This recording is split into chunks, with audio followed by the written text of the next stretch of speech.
Welcome to the spoiler section of Dune Part 2. It's been a while. I haven't really talked about movies like that recently. One is because I've been pretty busy. I've been busy doing things, and also when it comes to talking about movies, I like to talk about the ones that I feel like are the big ones and the one that I feel like worth talking about at the moment.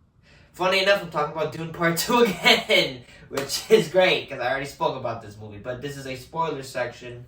I got to rewatch this movie recently, so it's like, alright, let's talk about Dune Part 2 a little bit more, but this time without a care in the world, and just talking about everything with all the details in the world. This movie, I got to see it again, and it's incredible. Dune Part 2 is such an incredible movie. Like, to me personally, it's up there. I think it's going to be up there as one of my favorite sci-fi films of all time. It's going to be that one big movie. I'm very much looking forward to when this film goes out on, like, I guess, DVD or Blu-ray, so I could do that big Dune epic and watch these movies back to back and have like a Dune movie epic day, and it'd be awesome. This film, one thing I did not talk about on my non-spoiler review was the whole how big faith is in this movie. This film really revolves on the faith of the Freemen and their beliefs of, you know, the Messiah, the Lisan al-Gaib, the one who's going to come and help everyone or be the one to lead to paradise. And it's a lot of faith in this movie, which if people are not into that, you know, just letting you know. It is very faith. Like, there's a lot of faith, there's beliefs and of the Freeman people, and I guess their hope that this boy is going to be the Messiah, the one to lead to paradise. And it's really interesting stuff. It's very powerful, very deep lore, and this movie has a lot of this movie, I didn't realize how much there's, like, the languages. Like, the movie's in English, far none, but there's a lot of scenes that involves, like, them speaking their Freeman language. And it's like, really, it's so, like, I'm so immersed in this world, and I feel like with that, it really just immerses me even more to the Dune world, and it's just great. And another thing I didn't talk about was just Josh Brolin's character, and what he does in this movie, because it really doesn't show much in the trailer, so I didn't want to reveal much. But he's great. Josh Brolin is such a great actor. He's always good in everything that he's in, and he's great in this movie, and his character goes through, he has a revenge path. He wants to get revenge for them destroying the Atreides, and it's like very, very interesting stuff. And it's like, oh shit. And Josh Brolin, he kind of tells Paul, like, hey man, let's use this belief to try to get that revenge. And it's very interesting, and Josh Brolin is just great as usual. There's a lot in this movie. We get to see, I guess, different planets. We get to see a specific planet, which is, I think, something Prime, the black and white planet, which is awesome. I mean, seeing that in the big screen was so incredible, and it is visually stunning. And I can't say enough how great the cinematography by Greg Fraser is. It's just impeccable. It is just impeccable cinematography.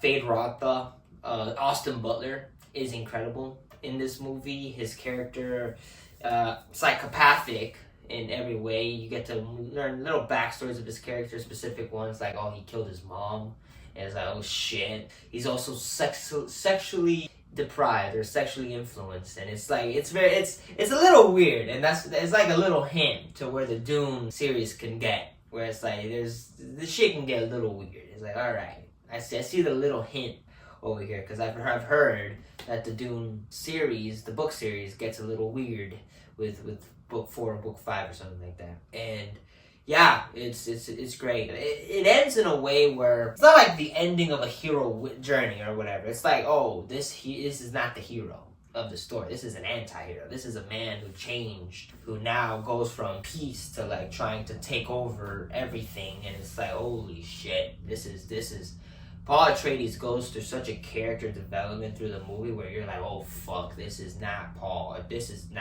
This man is not here for peace. This man is here for war and just here to get shit done. And man, the final battle scene between Timothy and Austin is just great. It's so, I love how there's no sound or no score during the scene. It's just silence. Kind of reminiscent to, like, say, the scene from The Dark Knight Rises with Bane versus Batman, where it's just silence, there's no score, and it's like it is so good, and just the hand-to-hand combat is at its peak. It's just wow, it is stunning to see, and yeah, it ends in a way where it's also Paul. That guy is just crazy. He tells Shani, hey, I'm gonna love you till my last breath, and not 5 seconds later tells the king, hey, I'll gladly take your daughter in hand in marriage. I'm like, holy shit, that man is wow. That guy, I got a little.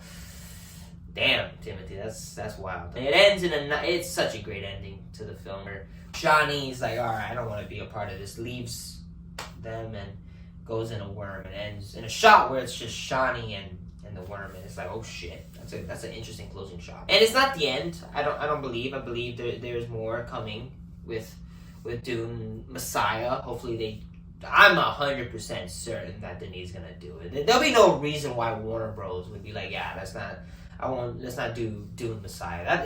The amount of money, like, this movie is about to hit $1 billion. I don't know if it's gonna hit $1 billion, but it's like 600 something million. It already made most of its money back, so it's just great. I mean, there's so much in this movie. The lore, the people, the Freemen. We get to really spend a lot of time with the Freemen in this movie. Their culture, their religion, their praying, all that stuff. We really get to like spend that time with the Freemen, which is great. And the love. The romance is great. Is great. It's actually surprisingly good. Again, I'm not the kind of person that goes to a superhero action movie looking forward to fucking romance or anything like that. But this kind of reminds me of like, it kind of reminds me of Titanic in a way, where it's like, oh, two young lovers fall in love, and also Hans Zimmer's score is just beautiful. That scene where they kiss on top of the desert and just the score is blooming. That is one of the best like scores I've heard from Zimmer, man. That is so incredible. Like, it's beautiful, that score. We're gonna see Dune, hopefully Dune Messiah happens and Denis is on board with it. But if not, take your time with it. I'm not in no rush. If you gotta take your time with the movie, go ahead, take your time. What else do I want to discuss spoiler wise? It's just, the thing is hard to discuss spoilers without like talking about my feelings towards the movie. Because the thing was talking about spoilers, like, are you just talking about what happens in the movie? And I don't want to talk about what happens in the movie. It's just I want to talk about this movie a little more. This is my spoiler talk for you guys. It's just me talking about the movie a little bit more without that much of with more of a carefree environment. I love Dune Part 2. I think Dune Part 2 is such an incredible movie. And of course, discussing the faith of this movie, there's a lot of faith. There's certain scenes, specifically the worm riding scene. Seeing that scene, I mean, at one point I was like, I was saying, oh, let's watch this shit. I was like, oh my, like, standing on the edge of the seat, just being like, holy fuck. It's like, it was awesome. Like, that scene, oh my god. Incredible scene. And there's so many just incredible scenes. Timothy acts his ass off in the scene where he's fucking going into the chapel and they're like, only leaders can speak, and Timothy's fucking just acting his ass off in that scene. Is like, holy shit, man. And just a language, and just speaking a language is just not real. No one speaks that in real life. And it just feels real. And just this movie, even though it's a sci-fi action movie, in some way Denis really just grounds it to reality, in which is like, I could see this happening. And it's just incredible scenery, incredible visuals, incredible sounds too. Jesus Christ. The fucking noises and the battle scenes and just the noises of where the ships are fucking blasting. It's just incredible shit, and it's awesome. I love Dune Part 2. Dune Part 2, I could see this movie being one of my favorite sci-fi movies, like I just said. And it is so incredible. I don't know if it's my favorite sci-fi movie. I haven't seen it that much, but it could be up there, man. Maybe one day we can get a multiple viewings, and maybe this could be the big one, the big. I don't know if it's a 6, man, because it's so new, it's so recent, but I don't know. But it's so legend. I feel like it's already in legendary status in the sci-fi world, man. I remember leaving the theater the first time, just being like, I saw something special. You know what I mean? Like, that feeling where I walked out saying to myself, I saw something special today. Like, this is gonna be a movie that I feel like in years to come, people are gonna talk about, people are gonna discuss it. It's a sequel that is better than the first, man. It absolutely, even though I love the first Dune, I love Dune Part 1, but I feel like Dune Part 2 just fucking really just like, yeah, man, just passes that by a mile, man. Dune Part 2 is incredible film. And I do think this is better than the first film in many ways, but also not in a bad way. It's not like Dune Part 1 sucked. It's just Dune Part 2 was that good. So, yeah. That was my spoiler talk. Again, just wanted to talk about the movie a little bit more. And I'll see you guys in hopefully soon.